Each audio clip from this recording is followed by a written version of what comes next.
أعوذ بالله من الشيطان الرجيم. بسم الله الرحمن الرحيم. ألف لام ميم. ذلك الكتاب لا ريب فيه هدى للمتقين الذين يؤمنون بالغيب ويقيمون الصلاة ومما رزقناهم ينفقون والذين يؤمنون بما أنزل إليك وما أنزل من قبلك وبالآخرة هم يوقنون أولئك على هدى من ربهم وأولئك هم المفلحون. إن الذين كفروا سواء عليهم أأنذرتهم أم لم تنذرهم لا يؤمنون. ختم الله على قلوبهم وعلى سمعهم وعلى أبصارهم غشاوة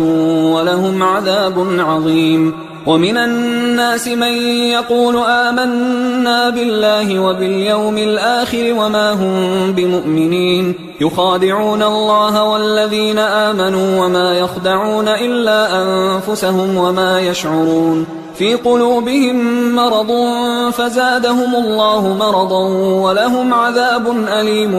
بما كانوا يكذبون. وإذا قيل لهم لا تفسدوا في الأرض قالوا إنما نحن مصلحون ألا إنهم هم المفسدون ولكن لا يشعرون. وإذا قيل لهم آمنوا كما آمن الناس قالوا أنؤمن كما آمن السفهاء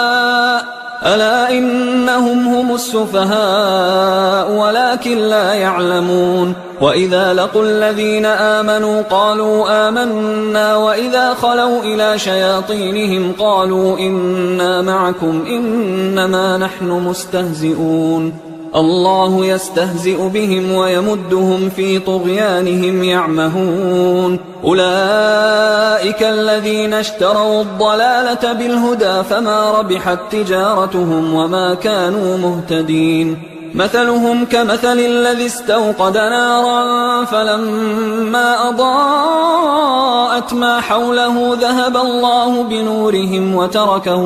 وتركهم في ظلمات لا يبصرون. صم بكم عمي فهم لا يرجعون. أو كصيب من السماء فيه ظلمات ورعد وبرق يجعلون أصابعهم في آذانهم من الصواعق حذر الموت والله محيط بالكافرين. يكاد البرق يخطف أبصارهم كلما أضاء لهم مشوا فيه وإذا أظلم عليهم قاموا ولو شاء الله لذهب بسمعهم وأبصارهم إن الله على كل شيء قدير. يا أيها الناس اعبدوا ربكم الذي خلقكم والذين من قبلكم لعلكم تتقون. الذي جعل لكم الأرض فراشا والسماء بناء وأنزل من السماء ماء فأخرج به من الثمرات رزقا لكم فلا تجعلوا لله أندادا وأنتم تعلمون. وإن كنتم في ريب مما نزلنا على عبدنا فأتوا بسورة من مثله وادعوا شهداءكم من دون الله إن كنتم صادقين. فإن لم تفعلوا ولن تفعلوا فاتقوا النار التي وقودها الناس والحجارة أعدت للكافرين. وبشر الذين آمنوا وعملوا الصالحات أن لهم جنات تجري من تحتها الأنهار كلما رزقوا منها من ثمرة رزقا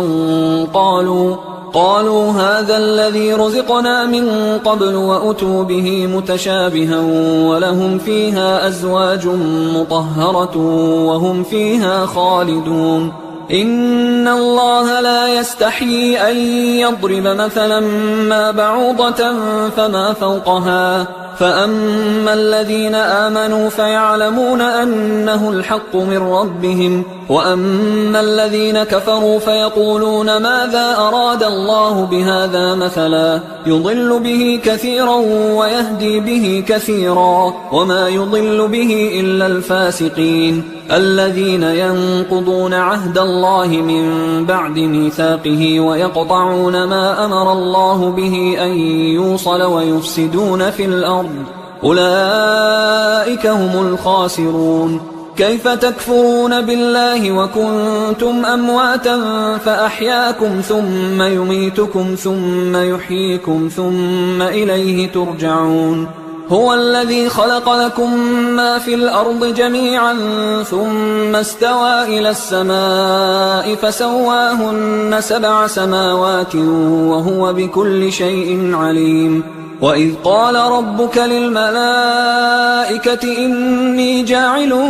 في الأرض خليفة قالوا أتجعل فيها من يفسد فيها ويسفك الدماء ونحن نسبح بحمدك ونقدس لك قال إني أعلم ما لا تعلمون. وعلم آدم الأسماء كلها ثم عرضهم على الملائكة فقال أنبئوني بأسماء هؤلاء إن كنتم صادقين. قالوا سبحانك لا علم لنا إلا ما علمتنا إنك أنت العليم الحكيم. قال يا آدم أنبئهم بأسمائهم فلما أنبأهم بأسمائهم قال ألم أقل لكم إني أعلم غيب السماوات والأرض وأعلم ما تبدون وما كنتم تكتمون. وإذ قلنا للملائكة اسجدوا لآدم فسجدوا إلا إبليس أبى واستكبر وكان من الكافرين. وقلنا يا آدم اسكن أنت وزوجك الجنة وكلا منها رغدا حيث شئتما ولا تقربا هذه الشجرة فتكونا من الظالمين. فأزلهما الشيطان عنها فأخرجهما مما كانا فيه وقلنا اهبطوا بعضكم لبعض عدو ولكم في الأرض مستقر ومتاع إلى حين. فتلقى آدم من ربه كلمات فتاب عليه إنه هو التواب الرحيم. قلنا اهبطوا منها جميعا فإما يأتينكم مني هدى فمن تبع هداي فلا خوف عليهم ولا هم يحزنون. والذين كفروا وكذبوا بآياتنا أولئك أصحاب النار هم فيها خالدون. يا بني إسرائيل اذكروا نعمتي التي أنعمت عليكم وأوفوا بعهدي أوف بعهدكم وإياي فارهبون. وآمنوا بما أنزلت مصدقا لما معكم ولا تكونوا أول كافر به ولا تشتروا بآياتي ثمنا قليلا وإياي فاتقون. ولا تلبسوا الحق بالباطل وتكتموا الحق وأنتم تعلمون. وأقيموا الصلاة وآتوا الزكاة واركعوا مع الراكعين. أتأمرون الناس بالبر وتنسون أنفسكم وأنتم تتلون الكتاب أفلا تعقلون. واستعينوا بالصبر والصلاة وإنها لكبيرة إلا على الخاشعين الذين يظنون أنهم ملاقو ربهم وأنهم إليه راجعون. يا بني إسرائيل اذكروا نعمتي التي أنعمت عليكم وأني فضلتكم على العالمين. واتقوا يوما لا تجزي نفس عن نفس شيئا ولا يقبل منها شفاعة ولا يؤخذ منها عدل ولا هم ينصرون. وإذ نجيناكم من آل فرعون يسومونكم سوء العذاب يذبحون أبناءكم ويستحيون نساءكم وفي ذلكم بلاء من ربكم عظيم. وإذ فرقنا بكم البحر فأنجيناكم وأغرقنا آل فرعون وأنتم تنظرون. وإذ واعدنا موسى 40 ليلة ثم اتخذتم العجل من بعده وأنتم ظالمون. ثم عفونا عنكم من بعد ذلك لعلكم تشكرون وإذ آتينا موسى الكتاب والفرقان لعلكم تهتدون وإذ قال موسى لقومه يا قوم إنكم ظلمتم أنفسكم باتخاذكم العجل فتوبوا إلى بارئكم فاقتلوا أنفسكم ذلكم خير لكم عند بارئكم فتاب عليكم إنه هو التواب الرحيم وإذ قلتم يا موسى لن نؤمن لك حتى نرى الله جهرة فأخذتكم الصاعقة وأنتم تنظرون ثم بعثناكم من بعد موتكم لعلكم تشكرون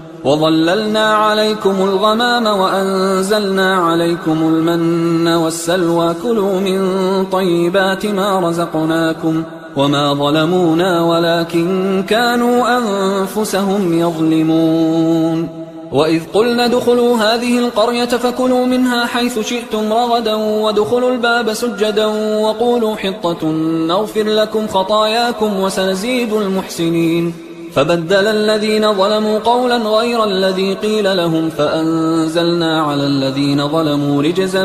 من السماء بما كانوا يفسقون وإذ استسقى موسى لقومه فقلنا اضرب بعصاك الحجر فانفجرت منه 12 عينا قد علم كل أناس مشربهم كلوا واشربوا من رزق الله ولا تعثوا في الأرض مفسدين وإذ قلتم يا موسى لن نصبر على طعام واحد فادع لنا ربك يخرج لنا مما تنبت الأرض من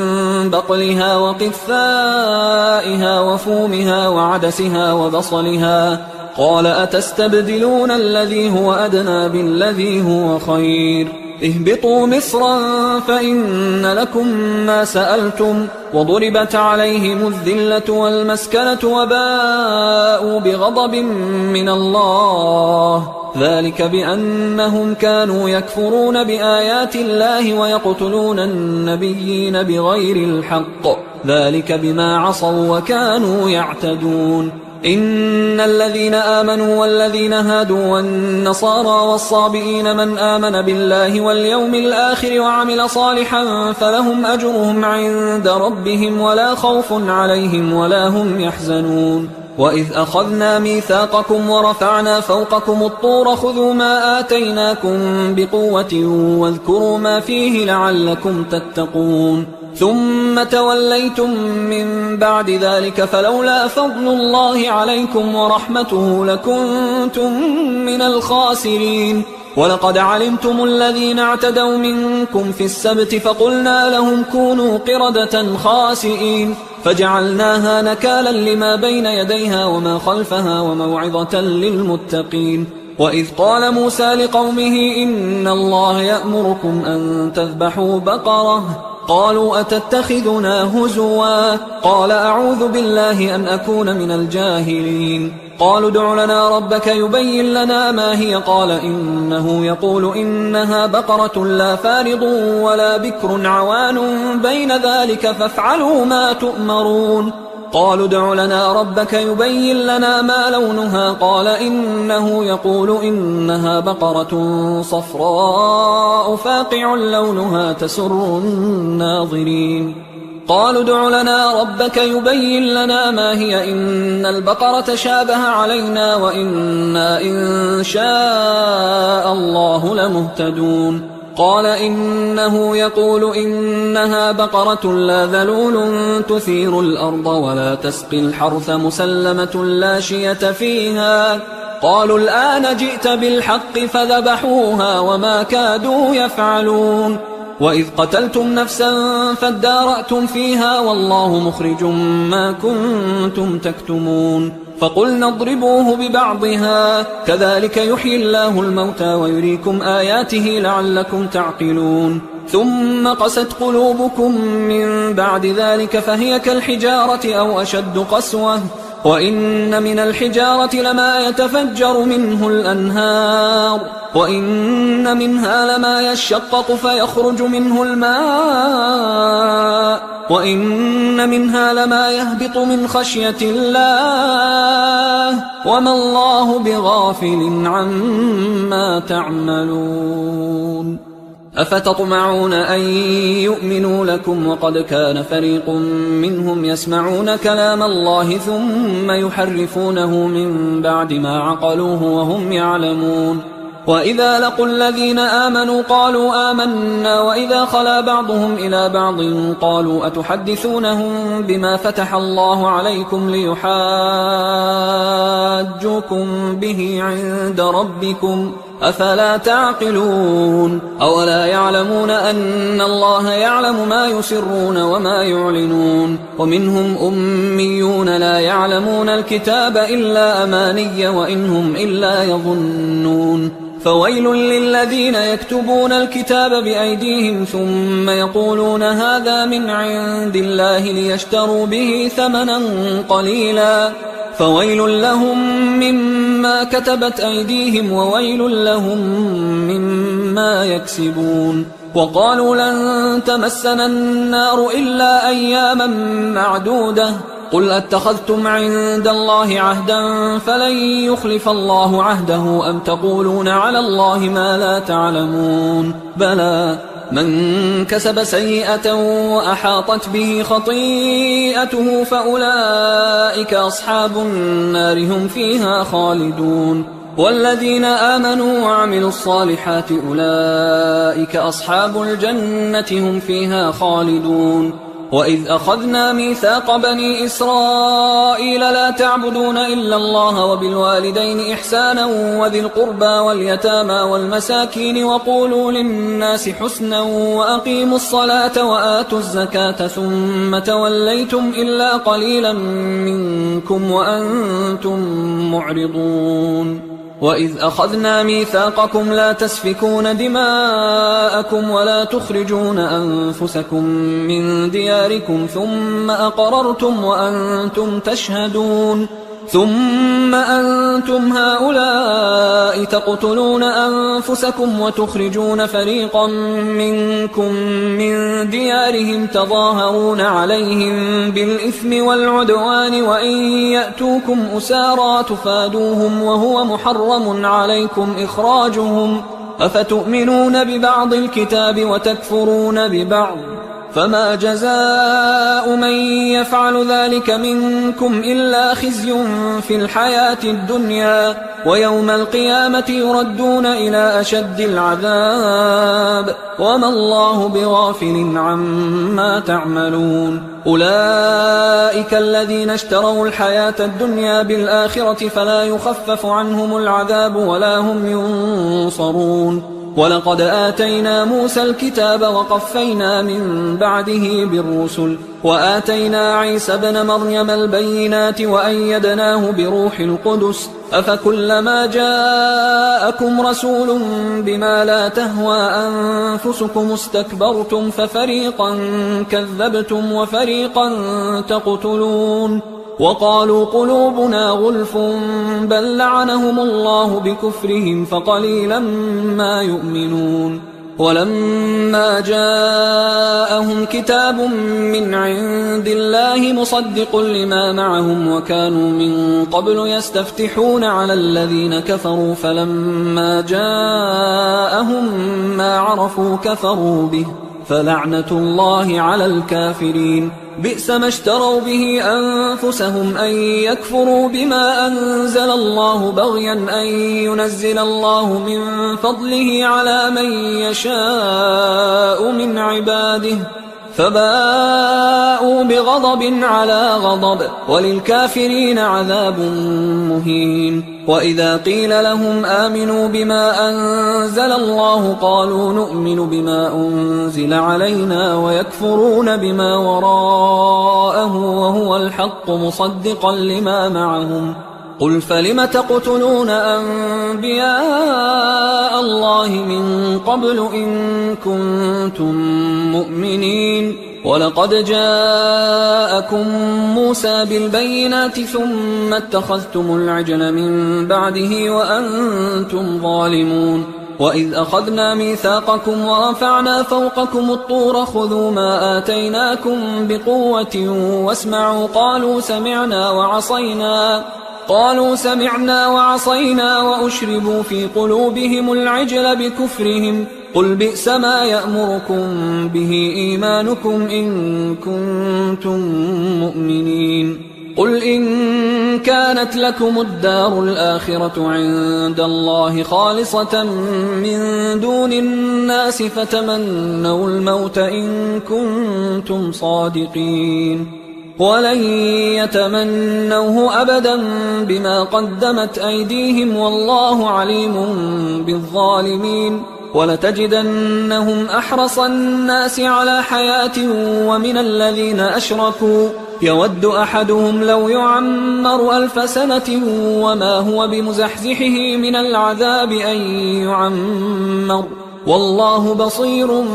بما يعملون قل من كان عدوا لجبريل فإنه نزله على قلبك بإذن الله مصدقا لما بين يديه وهدى وبشرى للمؤمنين من كان عدوا لله وملائكته ورسله وجبريل وميكال فإن الله عدو للكافرين ولقد أنزلنا إليك آيات بينات وما يكفر بها إلا الفاسقون أوكلما عاهدوا عهدا نبذه فريق منهم بل أكثرهم لا يؤمنون ولما جاءهم رسول من عند الله مصدق لما معهم نبذ فريق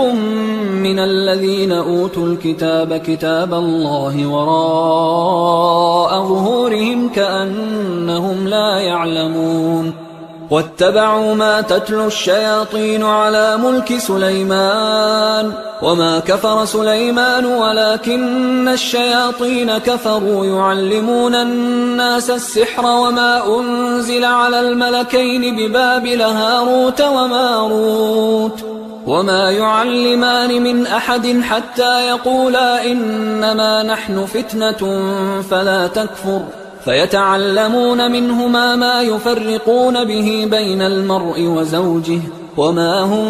بضارين به من أحد إلا بإذن الله ويتعلمون ما يضرهم ولا ينفعهم ولقد علموا لمن اشتراه ما له في الآخرة من خلاق ولبئس ما شروا به أنفسهم لو كانوا يعلمون ولو أنهم آمنوا واتقوا لمثوبة من عند الله خير لو كانوا يعلمون يا أيها الذين آمنوا لا تقولوا راعنا وقولوا انظرنا واسمعوا وللكافرين عذاب أليم ما يود الذين كفروا من أهل الكتاب ولا المشركين أن ينزل عليكم من خير من ربكم والله يختص برحمته من يشاء والله ذو الفضل العظيم ما ننسخ من آية أو ننسها نأت بخير منها أو مثلها ألم تعلم أن الله على كل شيء قدير ألم تعلم أن الله له ملك السماوات والأرض وما لكم من دون الله من ولي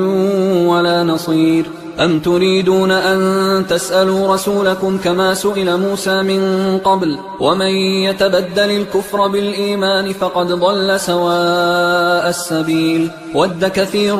من أهل الكتاب لو يردونكم من بعد إيمانكم كفارا حسدا من عند أنفسهم من بعد ما تبين لهم الحق فاعفوا واصفحوا حتى يأتي الله بأمره إن الله على كل شيء قدير وأقيموا الصلاة وآتوا الزكاة وما تقدموا لأنفسكم من خير تجدوه عند الله إن الله بما تعملون بصير وقالوا لن يدخل الجنة إلا من كان هودا أو نصارى تلك أمانيهم قل هاتوا برهانكم إن كنتم صادقين بلى من أسلم وجهه لله وهو محسن فله أجره عند ربه ولا خوف عليهم ولا هم يحزنون وقالت اليهود ليست النصارى على شيء وقالت النصارى ليست اليهود على شيء وهم يتلون الكتاب كذلك قال الذين لا يعلمون مثل قولهم فالله يحكم بينهم يوم القيامة فيما كانوا فيه يختلفون ومن أظلم ممن منع مساجد الله أن يذكر فيها اسمه وسعى في خرابها أولئك ما كان لهم أن يدخلوها إلا خائفين لهم في الدنيا خزي ولهم في الآخرة عذاب عظيم ولله المشرق والمغرب فأينما تولوا فثم وجه الله إن الله واسع عليم وقالوا اتخذ الله ولدا سبحانه بل له ما في السماوات والأرض كل له قانتون بديع السماوات والأرض وإذا قضى أمرا فإنما يقول له كن فيكون وقال الذين لا يعلمون لولا يكلمنا الله أو تأتينا آية كذلك قال الذين من قبلهم مثل قولهم تشابهت قلوبهم قد بينا الآيات لقوم يوقنون إنا أرسلناك بالحق بشيرا ونذيرا ولا تسأل عن أصحاب الجحيم ولن ترضى عنك اليهود ولا النصارى حتى تتبع ملتهم قل إن هدى الله هو الهدى ولئن اتبعت أهواءهم بعد الذي جاءك من العلم ما لك من الله من ولي ولا نصير الذين آتيناهم الكتاب يتلونه حق تلاوته أولئك يؤمنون به ومن يكفر به فأولئك هم الخاسرون يا بني إسرائيل اذكروا نعمتي التي أنعمت عليكم وأني فضلتكم على العالمين واتقوا يوما لا تجزي نفس عن نفس شيئا ولا يقبل منها عدل ولا تنفعها شفاعة ولا هم ينصرون وإذ ابتلى إبراهيم ربه بكلمات فأتمهن قال إني جاعلك للناس إماما قال ومن ذريتي قال لا ينال عهد الظالمين وإذ جعلنا البيت مثابة للناس وأمنا واتخذوا من مقام إبراهيم مصلى وعهدنا إلى إبراهيم وإسماعيل أن طهرا بيتي للطائفين والعاكفين والركع السجود وإذ قال إبراهيم رب اجعل هذا بلدا آمنا وارزق أهله من الثمرات من آمن منهم بالله واليوم الآخر قال ومن كفر فأمتعه قليلا ثم أضطره إلى عذاب النار وبئس المصير وإذ يرفع إبراهيم القواعد من البيت وإسماعيل ربنا تقبل منا إنك أنت السميع العليم ربنا وجعلنا مسلمين لك ومن ذريتنا أمة مسلمة لك وأرنا مناسكنا وتب علينا إنك أنت التواب الرحيم ربنا وابعث فيهم رسولا منهم يتلو عليهم آياتك ويعلمهم الكتاب والحكمة ويزكيهم إنك أنت العزيز الحكيم ومن يرغب عن ملة إبراهيم إلا من سفه نفسه ولقد اصطفيناه في الدنيا وإنه في الآخرة لمن الصالحين إذ قال له ربه أسلم قال أسلمت لرب العالمين. ووصى بها إبراهيم بنيه ويعقوب يا بني إن الله اصطفى لكم الدين فلا تموتن إلا وأنتم مسلمون. أم كنتم شهداء إذ حضر يعقوب الموت إذ قال لبنيه ما تعبدون من بعدي قالوا نعبد إلهك وإله آبائك إبراهيم وإسماعيل وإسحاق إلها واحدا ونحن له مسلمون. تلك أمة قد خلت لها ما كسبت ولكم ما كسبتم ولا تسألون عما كانوا يعملون. وقالوا كونوا هودا أو نصارى تهتدوا قل بل ملة إبراهيم حنيفا وما كان من المشركين. قولوا آمنا بالله وما أنزل إلينا وما أنزل إلى إبراهيم وإسماعيل وإسحاق ويعقوب والأسباط وما أوتي موسى وعيسى وما أوتي النبيون من ربهم لا نفرق بين أحد منهم ونحن له مسلمون. فإن آمنوا بمثل ما آمنتم به فقد اهتدوا وإن تولوا فإنما هم في شقاق فسيكفيكهم الله وهو السميع العليم. صبغة الله ومن أحسن من الله صبغة ونحن له عابدون. قل أتحاجوننا في الله وهو ربنا وربكم ولنا أعمالنا ولكم أعمالكم ونحن له مخلصون. أم تقولون إن إبراهيم وإسماعيل وإسحاق ويعقوب والأسباط كانوا هودا أو نصارى قل أأنتم أعلم أم الله ومن أظلم ممن كتم شهادة عنده من الله وما الله بغافل عما تعملون. تلك أمة قد خلت لها ما كسبت ولكم ما كسبتم ولا تسألون عما كانوا يعملون. سيقول السفهاء من الناس ما ولاهم عن قبلتهم التي كانوا عليها قل لله المشرق والمغرب يهدي من يشاء إلى صراط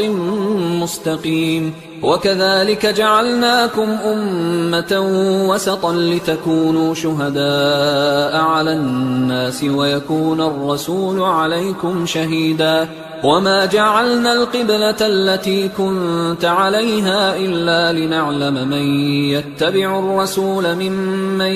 ينقلب على عقبيه وإن كانت لكبيرة إلا على الذين هدى الله وما كان الله ليضيع إيمانكم إن الله بالناس لرؤوف رحيم. قد نرى تقلب وجهك في السماء فلنولينك قبلة ترضاها فول وجهك شطر المسجد الحرام وحيث ما كنتم فولوا وجوهكم شطره وإن الذين أوتوا الكتاب ليعلمون أنه الحق من ربهم وما الله بغافل عما يعملون. ولئن أتيت الذين أوتوا الكتاب بكل آية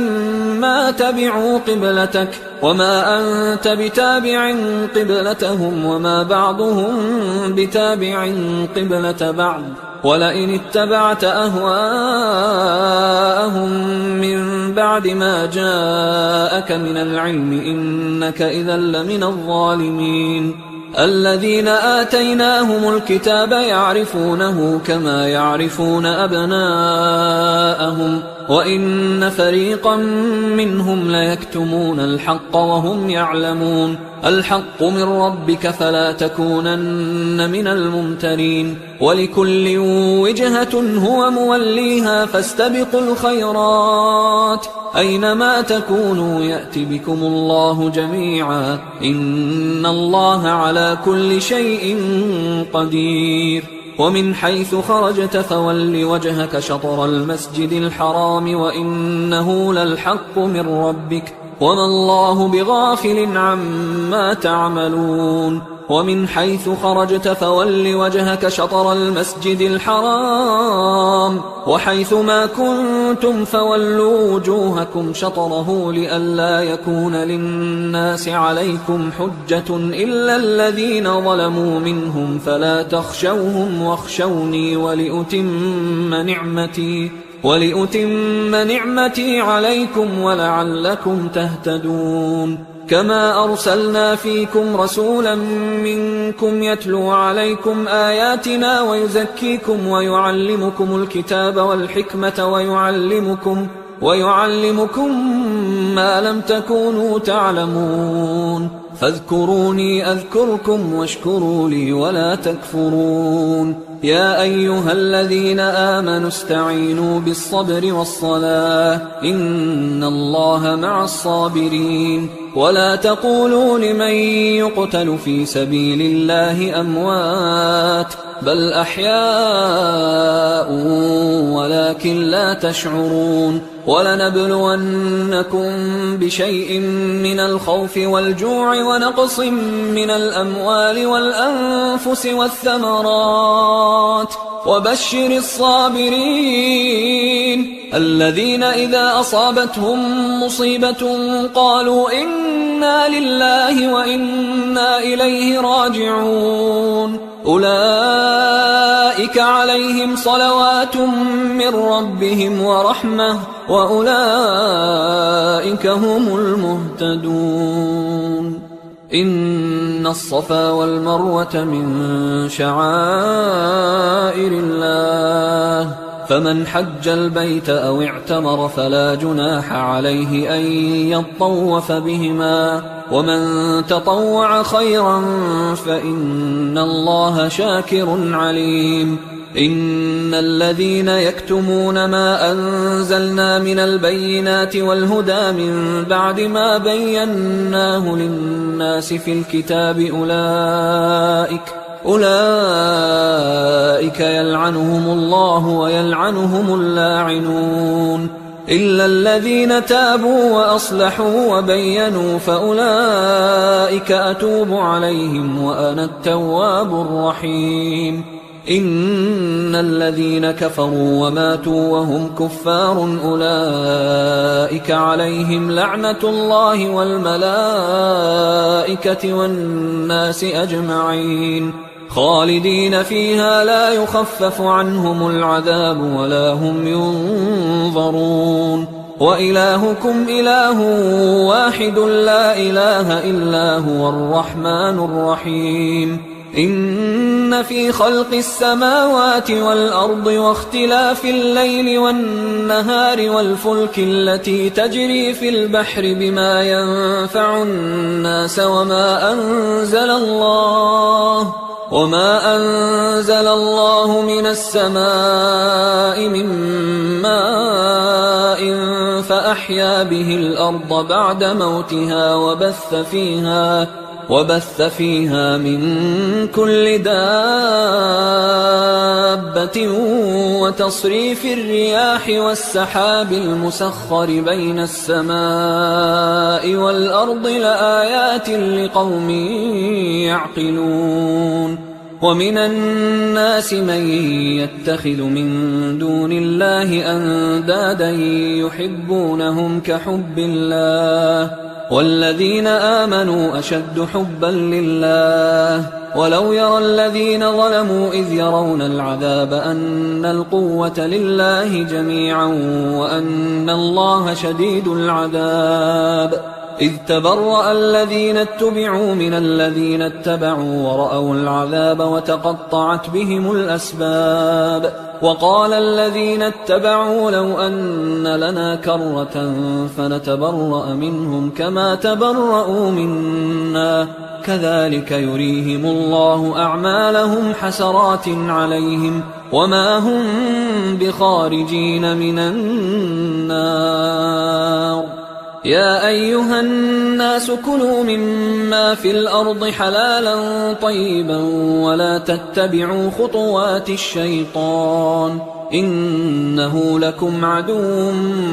مبين. إنما يأمركم بالسوء والفحشاء وأن تقولوا على الله ما لا تعلمون. وإذا قيل لهم اتبعوا ما أنزل الله قالوا بل نتبع ما ألفينا عليه آباءنا أولو كان آباؤهم لا يعقلون شيئا ولا يهتدون. ومثل الذين كفروا كمثل الذي ينعق بما لا يسمع إلا دعاء ونداء صم بكم عمي فهم لا يعقلون. يا أيها الذين آمنوا كلوا من طيبات ما رزقناكم واشكروا لله إن كنتم إياه تعبدون. إنما حرم عليكم الميتة والدم ولحم الخنزير وما أهل به لغير الله فمن اضطر غير باغ ولا عاد فلا إثم عليه إن الله غفور رحيم. إن الذين يكتمون ما أنزل الله من الكتاب ويشترون به ثمنا قليلا أولئك ما يأكلون في بطونهم إلا النار ولا يكلمهم الله يوم القيامة ولا يزكيهم ولهم عذاب أليم. أولئك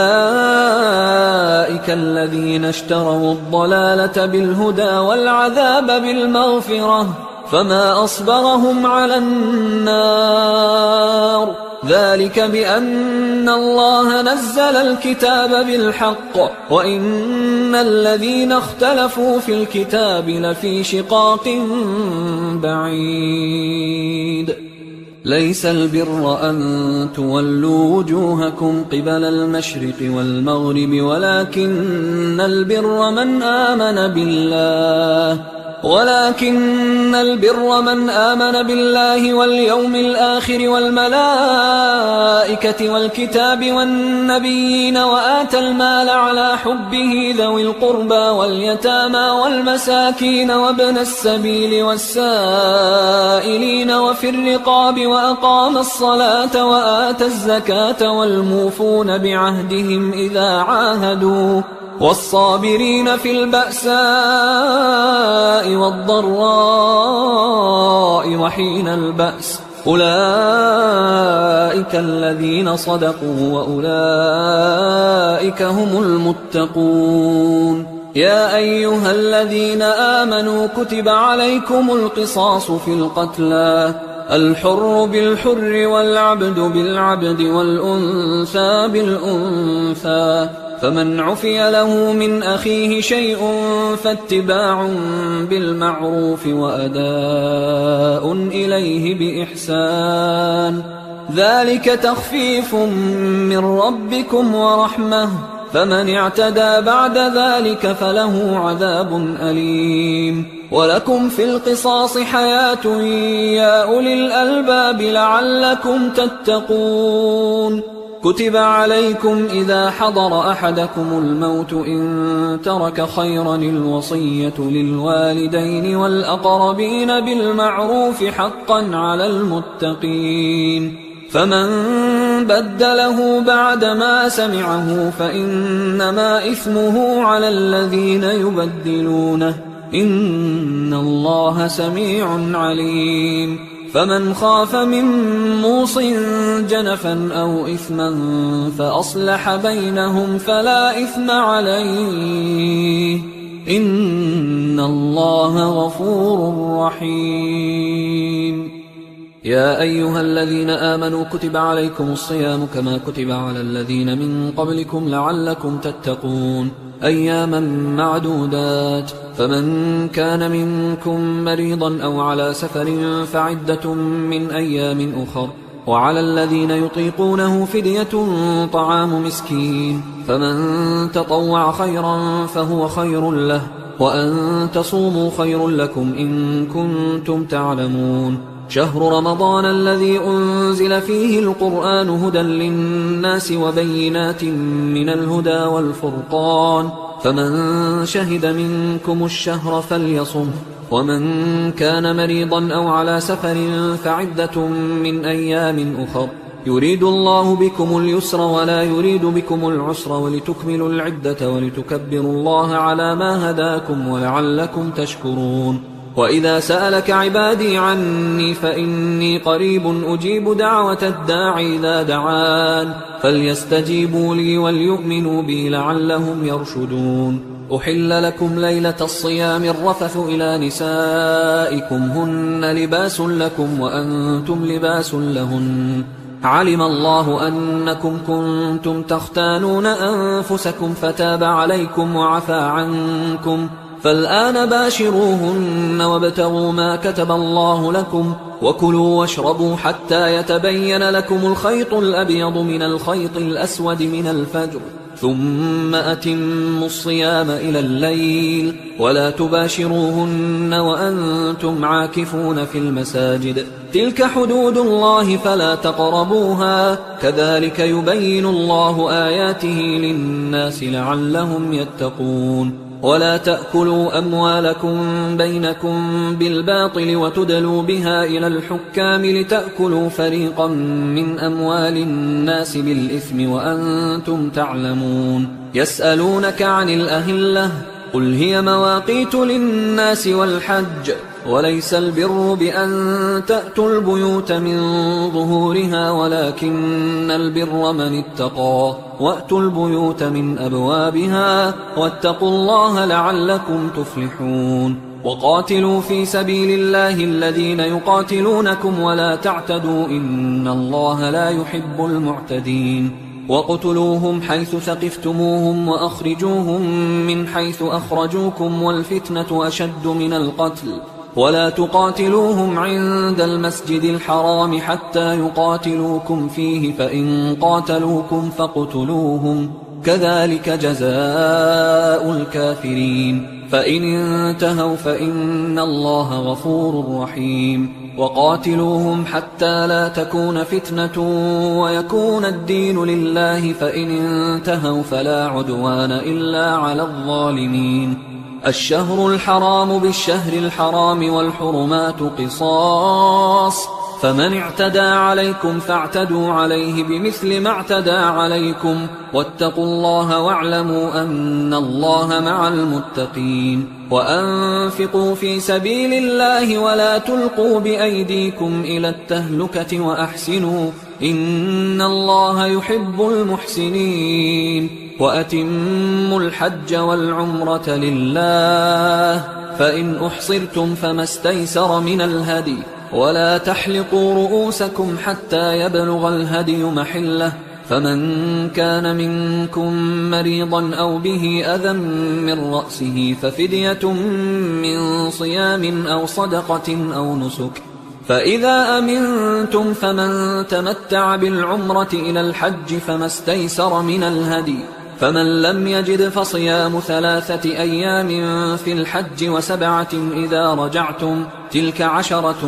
كاملة ذلك لمن لم يكن أهله حاضر المسجد الحرام واتقوا الله واعلموا أن الله شديد العقاب الحج أشهر معلومات فمن فرض فيهن الحج فلا رفث ولا فسوق ولا جدال في الحج وما تفعلوا من خير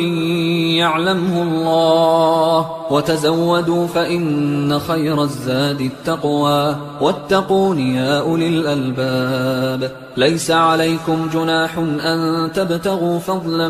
من ربكم فإذا أفضتم من عرفات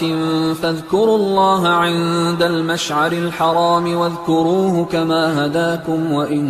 كنتم من قبله لمن الضالين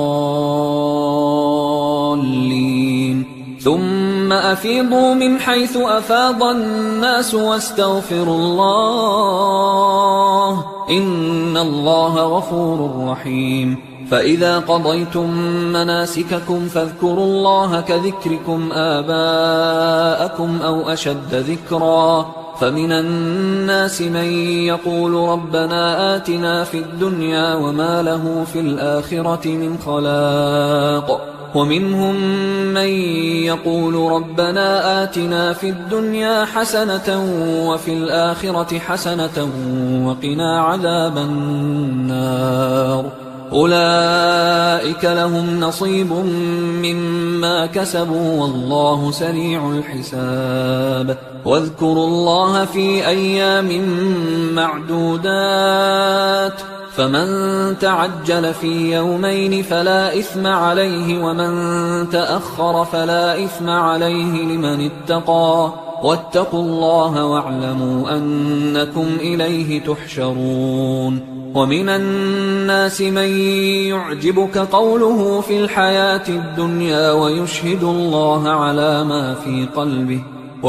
الله على ما في قلبه وهو ألد الخصام وإذا تولى سعى في الأرض ليفسد فيها ويهلك الحرث والنسل والله لا يحب الفساد وإذا قيل له اتق الله أخذته العزة بالإثم فحسبه جهنم ولبئس المهاد ومن الناس من يشري نفسه ابتغاء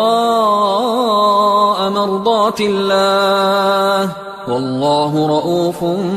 بالعباد يا أيها الذين آمنوا ادخلوا في السلم كافة ولا تتبعوا خطوات الشيطان إنه لكم عدو مبين فإن زللتم من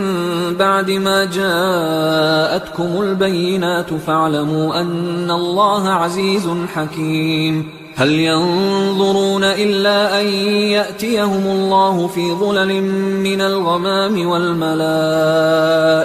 وقضي الأمر وإلى الله ترجع الأمور سل بني إسرائيل كم آتيناهم من آية بينة ومن يبدل نعمة الله من بعد ما جاءته فإن الله شديد العقاب زين للذين كفروا الحياة الدنيا ويسخرون من الذين آمنوا والذين اتقوا فوقهم يوم القيامة والله يرزق من يشاء بغير حساب كان الناس أمة واحدة فبعث الله النبيين مبشرين ومنذرين وأنزل معهم الكتاب بالحق ليحكم بين الناس فيما اختلفوا فيه وما اختلف فيه إلا الذين أوتوه من بعد ما جاءتهم البينات بغيا بينهم فهدى الله الذين آمنوا لما اختلفوا فيه من الحق بإذنه والله يهدي من يشاء إلى صراط مستقيم أم حسبتم أن تدخلوا الجنة ولما يأتكم مثل الذين خلوا من قبلكم مستهم البأساء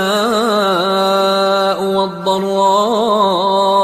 وزلزلوا حتى يقول الرسول والذين آمنوا معه متى نصر الله ألا إن نصر الله قريب يسألونك ماذا ينفقون قل ما أنفقتم من خير فللوالدين والأقربين واليتامى والمساكين وابن السبيل وما تفعلوا من خير فإن الله به عليم كتب عليكم القتال وهو كره لكم، وعسى أن تكرهوا شيئا وهو خير لكم، وعسى أن تحبوا شيئا وهو شر لكم، والله يعلم وأنتم لا تعلمون. يسألونك عن الشهر الحرام قتال فيه، قل قتال فيه كبير، وصد عن سبيل الله وكفر به والمسجد الحرام وإخراج أهله منه أكبر عند الله، والفتنة أكبر من القتل، ولا يزالون يقاتلونكم حتى يردوكم عن دينكم إن استطاعوا، ومن يرتدد منكم عن دينه فيمت وهو كافر فأولئك حبطت أعمالهم في الدنيا والآخرة، وأولئك أصحاب النار هم فيها خالدون. إن الذين آمنوا والذين هاجروا وجاهدوا في سبيل الله أولئك يرجون رحمة الله، والله غفور رحيم. يسألونك عن الخمر والميسر قل فيهما إثم كبير ومنافع للناس وإثمهما أكبر من نفعهما، ويسألونك ماذا ينفقون قل العفو، كذلك يبين الله لكم الآيات لعلكم تتفكرون في الدنيا والآخرة. ويسألونك عن اليتامى قل إصلاح لهم خير، وإن تخالطوهم فإخوانكم والله يعلم المفسد من المصلح، ولو شاء الله لأعنتكم إن الله عزيز حكيم. ولا تنكحوا المشركات حتى يؤمنوا، ولأمة مؤمنة خير من مشركة ولو أعجبتكم، ولا تنكحوا المشركين حتى يؤمنوا، ولعبد مؤمن خير من مشرك ولو أعجبكم، أولئك يدعون إلى النار والله يدعو إلى الجنة والمغفرة بإذنه، ويبين آياته للناس لعلهم يتذكرون. ويسألونك عن المحيض قل هو أذى فاعتزلوا النساء في المحيض ولا تقربوهن حتى يطهرن، فإذا تطهرن فأتوهن من حيث أمركم الله، إن الله يحب التوابين ويحب المتطهرين. نساؤكم حرث لكم فأتوا حرثكم أنى شئتم، وقدموا لأنفسكم واتقوا الله واعلموا أنكم ملاقوه، وبشر المؤمنين. ولا تجعلوا الله عرضة لأيمانكم أن تبروا وتتقوا وتصلحوا بين الناس، والله سميع عليم. لا يؤاخذكم الله باللغو في أيمانكم ولكن يؤاخذكم بما كسبت قلوبكم، والله غفور حليم. للذين يؤلون من نسائهم تربص 4 أشهر، فإن فاءوا فإن الله غفور رحيم، وإن عزموا الطلاق فإن الله سميع عليم. والمطلقات يتربصن بأنفسهن 3 قروء، ولا يحل لهن أن يكتمن ما خلق الله في أرحامهن إن كن يؤمن بالله واليوم الآخر، وبعولتهن أحق بردهن في ذلك إن أرادوا إصلاحا، ولهن مثل الذي عليهن بالمعروف وللرجال عليهن درجة، والله عزيز حكيم. الطلاق 2، فإمساك بمعروف أو تسريح بإحسان، ولا يحل لكم أن تأخذوا مما آتيتموهن شيئا إلا أن يخافا ألا يقيما حدود الله، فإن خفتم ألا يقيما حدود الله فلا جناح عليهما فيما افتدت به، تلك حدود الله فلا تعتدوها، ومن يتعد حدود الله فأولئك هم الظالمون. فإن طلقها فلا تحل له من بعد حتى تنكح زوجا غيره، فإن طلقها فلا جناح عليهما أن يتراجعا إن ظنا أن يقيما حدود الله، وتلك حدود الله يبينها لقوم يعلمون. وإذا طلقتم النساء فبلغن أجلهن فأمسكوهن بمعروف أو سرحوهن بمعروف، ولا تمسكوهن ضرارا لتعتدوا، ومن يفعل ذلك فقد ظلم نفسه. ولا تتخذوا آيات الله هزوا، واذكروا نعمة الله عليكم وما أنزل عليكم من الكتاب والحكمة يعظكم به، واتقوا الله واعلموا أن الله بكل شيء عليم. وإذا طلقتم النساء فبلغن أجلهن فلا تعضلوهن أن ينكحن أزواجهن إذا تراضوا بينهم بالمعروف، ذلك يوعظ به من كان منكم يؤمن بالله واليوم الآخر، ذلكم أزكى لكم وأطهر، والله يعلم وأنتم لا تعلمون. والوالدات يرضعن أولادهن حولين كاملين لمن أراد أن يتم الرضاعة، وعلى المولود له رزقهن وكسوتهن بالمعروف، لا تكلف نفس إلا وسعها، لا تضار والدة بولدها ولا مولود له بولده، وعلى الوارث مثل ذلك، فإن أرادا فصالا عن تراض منهما وتشاور فلا جناح عليهما. وإن أردتم أن تسترضعوا أولادكم فلا جناح عليكم إذا سلمتم ما آتيتم بالمعروف، واتقوا الله واعلموا أن الله بما تعملون بصير. والذين يتوفون منكم ويذرون أزواجا يتربصن بأنفسهن 4 أشهر و10، فإذا بلغن أجلهن فلا جناح عليكم فيما فعلن في أنفسهن بالمعروف، والله بما تعملون خبير. ولا جناح عليكم فيما عرضتم به من خطبة النساء أو أكننتم في أنفسكم، علم الله أنكم ستذكرونهن ولكن لا تواعدوهن سرا إلا أن تقولوا قولا معروفا، ولا تعزموا عقدة النكاح حتى يبلغ الكتاب أجله، واعلموا أن الله يعلم ما في أنفسكم فاحذروه، واعلموا أن الله غفور حليم. لا جناح عليكم إن طلقتم النساء ما لم تمسوهن أو تفرضوا لهن فريضة، ومتعوهن على الموسع قدره وعلى المقتر قدره متاعا بالمعروف حقا على المحسنين. وإن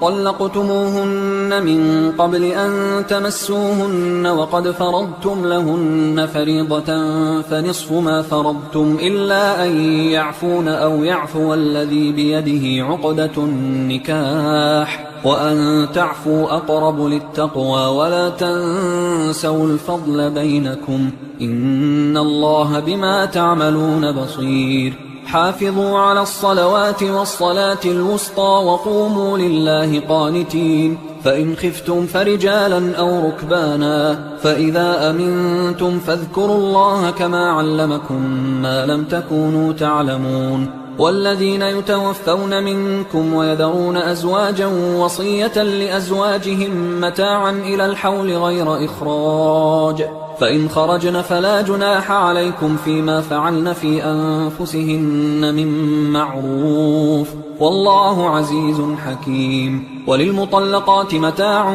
بالمعروف حقا على المتقين، كذلك يبين الله لكم آياته لعلكم تعقلون. ألم تر إلى الذين خرجوا من ديارهم وهم ألوف حذر الموت فقال لهم الله موتوا ثم أحياهم، إن الله لذو فضل على الناس ولكن أكثر الناس لا يشكرون. وقاتلوا في سبيل الله واعلموا أن الله سميع عليم. من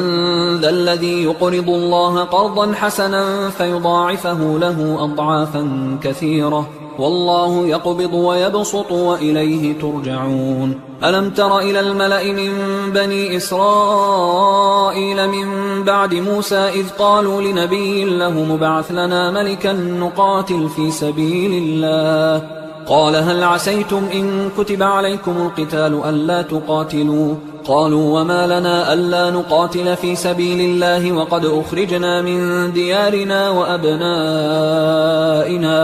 فلما كتب عليهم القتال تولوا إلا قليلا منهم والله عليم بالظالمين وقال لهم نبيهم إن الله قد بعث لكم طالوت ملكا قالوا أنى يكون له الملك علينا ونحن أحق بالملك منه ولم يؤت سعة من المال قال إن الله اصطفاه عليكم وزاده بسطة في العلم والجسم والله يؤتي ملكه من يشاء والله واسع عليم وقال لهم نبيهم إن آية ملكه أن يأتيكم التابوت فيه سكينة من ربكم وبقية مما ترك آل موسى وآل هارون تحمله الملائكة إن في ذلك لآية لكم إن كنتم مؤمنين فلما فصل طالوت بالجنود قال إن الله مبتليكم بنهر فمن شرب منه فليس مني ومن لم يطعمه فإنه مني إلا من اغترف غرفة بيده فشربوا منه إلا قليلا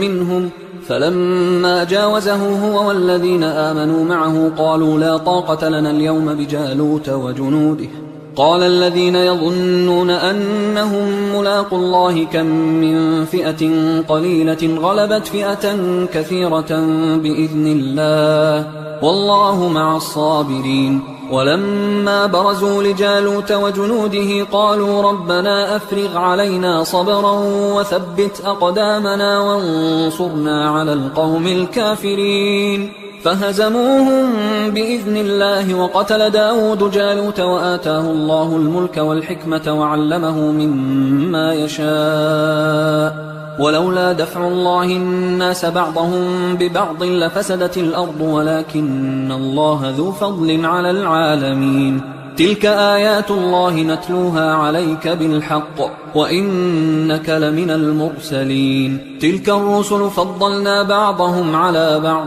منهم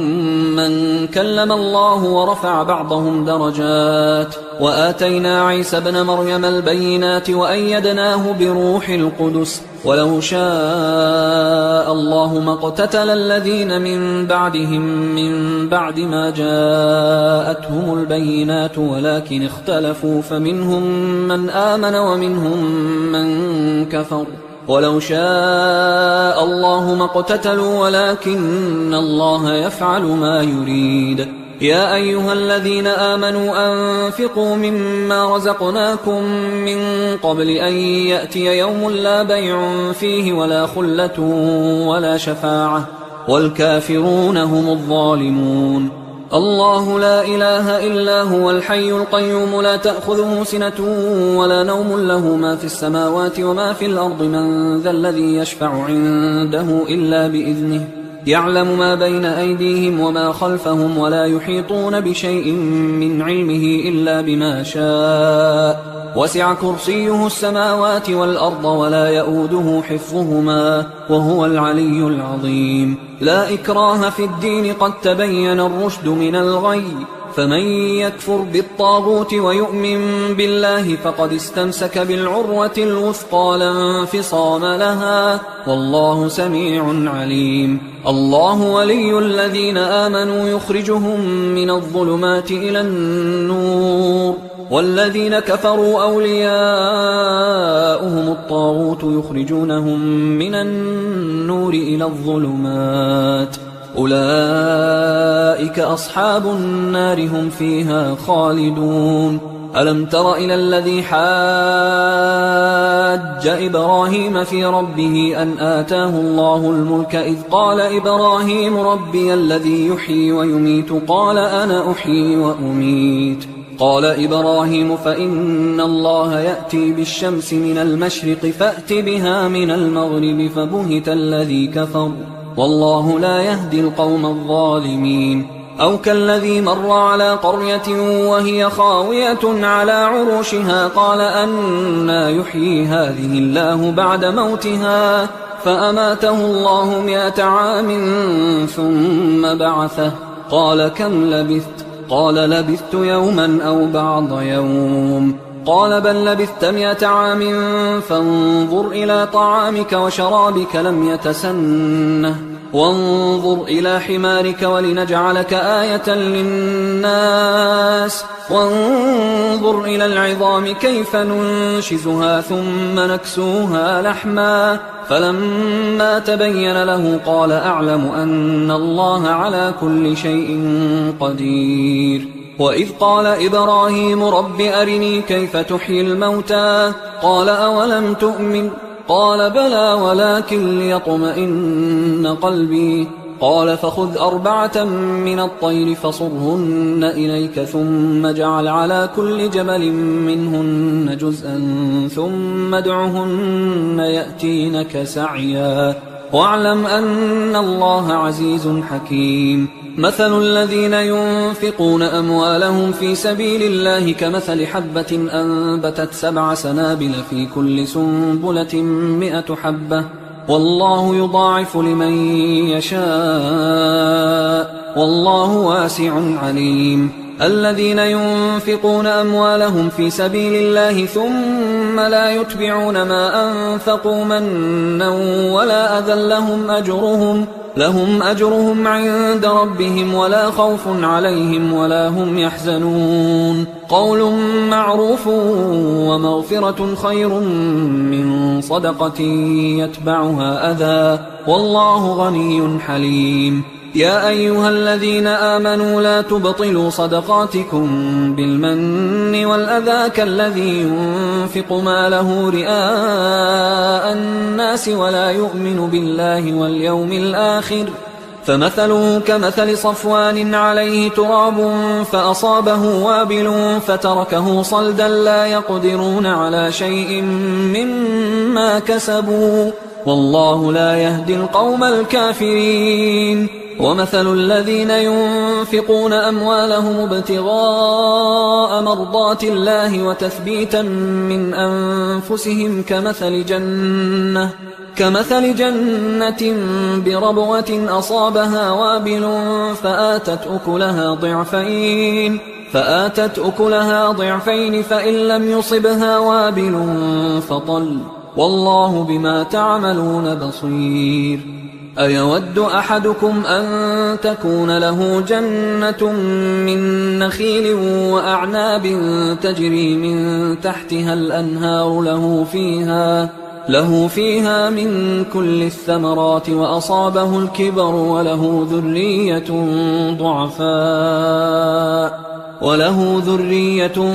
ضعفاء فأصابها إعصار فيه نار فاحترقت كذلك يبين الله لكم الآيات لعلكم تتفكرون يا أيها الذين آمنوا أنفقوا من طيبات ما كسبتم ومما أخرجنا لكم من الأرض ولا تيمموا الخبيث منه تنفقون ولستم بآخذيه إلا أن تغمضوا فيه واعلموا أن الله غني حميد الشيطان يعدكم الفقر ويأمركم بالفحشاء والله يعدكم مغفرة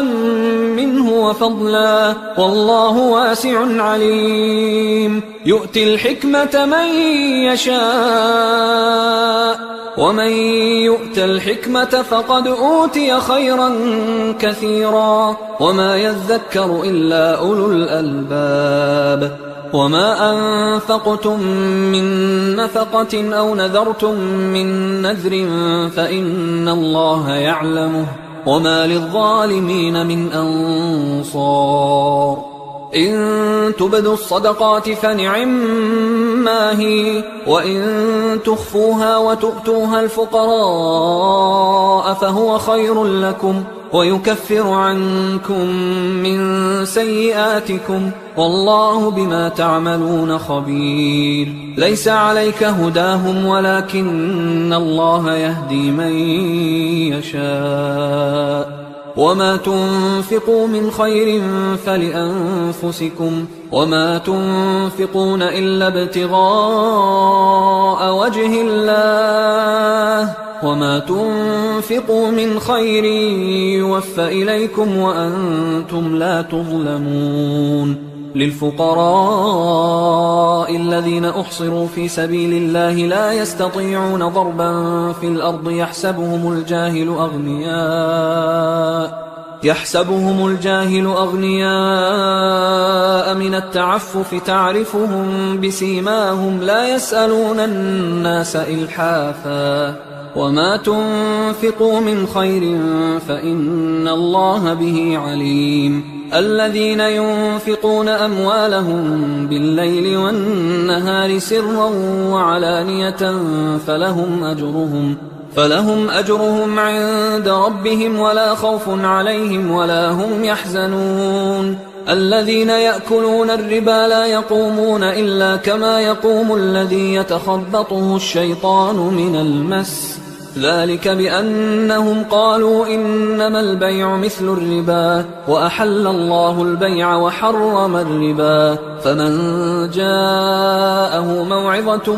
من ربه فانتهى فله ما سلف وأمره إلى الله ومن عاد فأولئك أصحاب النار هم فيها خالدون يمحق الله الربا ويربي الصدقات والله لا يحب كل كفار أثيم إن الذين آمنوا وعملوا الصالحات وأقاموا الصلاة وآتوا الزكاة لهم أجرهم عند ربهم ولا خوف عليهم ولا هم يحزنون يا أيها الذين آمنوا اتقوا الله وذروا ما بقي من الربا إن كنتم مؤمنين فإن لم تفعلوا فأذنوا بحرب من الله ورسوله وإن تبتم فلكم رؤوس أموالكم لا تظلمون ولا تظلمون وإن كان ذو عسرة فنظرة إلى ميسرة وأن تصدقوا خير لكم إن كنتم تعلمون واتقوا يوما ترجعون فيه إلى الله ثم توفى كل نفس ما كسبت وهم لا يظلمون يا أيها الذين آمنوا إذا تداينتم بدين إلى أجل مسمى فاكتبوه وليكتب بينكم كاتب بالعدل ولا يأب كاتب أن يكتب كما علمه الله فليكتب وليملل الذي عليه الحق وليتق الله ربه ولا يبخس منه شيئا فإن كان الذي عليه الحق سفيها أو ضعيفا أو لا يستطيع أن يمله فليملل وليه بالعدل واستشهدوا شهيدين من رجالكم فإن لم يكونا رجلين فرجل وامرأتان ممن ترضون من الشهداء أن تضل إحداهما فتذكر إحداهما الأخرى ولا يأبى الشهداء إذا ما دعوا ولا تسأموا أن تكتبوه صغيرا أو كبيرا إلى أجله ذلكم أقسط عند الله وأقوم للشهادة وأدنى أن لا ترتابوا إلا أن تكون تجارة حاضرة تديرونها بينكم فليس عليكم جناح ألا تكتبوها وأشهدوا إذا تبايعتم ولا يضار كاتب ولا شهيد وإن تفعلوا فإنه فسوق بكم واتقوا الله ويعلمكم الله والله بكل شيء عليم وإن كنتم على سفر ولم تجدوا كاتبا فرهان مقبوضة، فإن أمن بعضكم بعضا فليؤدي الذي اؤتمن أمانته وليتق الله ربه ولا تكتموا الشهادة، ومن يكتمها فإنه آثم قلبه والله بما تعملون عليم. لله ما في السماوات وما في الأرض، وإن تبدوا ما في أنفسكم أو تخفوه يحاسبكم به الله فيغفر لمن يشاء ويعذب من يشاء والله على كل شيء قدير. آمن الرسول بما أنزل إليه من ربه والمؤمنون كل آمن بالله وملائكته وكتبه ورسله لا نفرق بين أحد من رسله وقالوا سمعنا وأطعنا غفرانك ربنا وإليك المصير. لا يكلف الله نفسا إلا وسعها، لها ما كسبت وعليها ما اكتسبت، ربنا لا تؤاخذنا إن نسينا أو أخطأنا، ربنا ولا تحمل علينا إصرا كما حملته على الذين من قبلنا، ربنا ولا تحملنا ما لا طاقة لنا به، واعف عنا واغفر لنا وارحمنا، أنت مولانا فانصرنا على القوم الكافرين. حصريا